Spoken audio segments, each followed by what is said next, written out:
don ya girmama ya karrama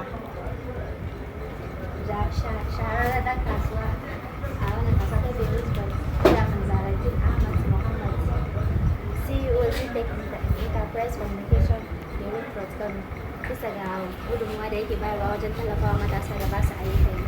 Nan da nake zama so da mutum da kuma ra'ayinsa da wani wannan.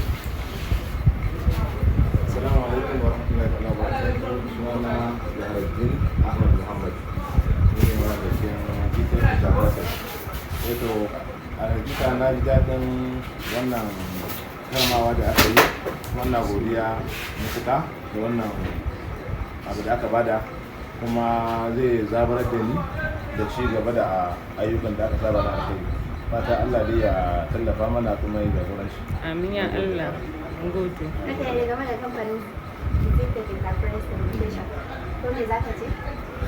To, abin da ce kamar bayanin da kwanaki, kamfani ne wanda yake harkar kayan waya da kuma gyaran wayar da sai da ita, kuma kamfani wanda ya kai shekara kusan 20 da kuma ma'aikata wanda ba za mu iya kada adadin su gaskiya dai a yanzu inda sai da nisa ba.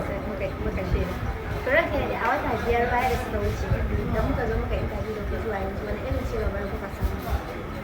Hakika gaskiya ci gaba dai kan tsayawa lissafawa ma ɓata lokaci ne. Dai dai kawai Allah godiya akan ci gaban da ake samu kore. Me za ka ce wa masoyan? Masoyan mu kwarai mana godiya da gudunmu da suke bamu.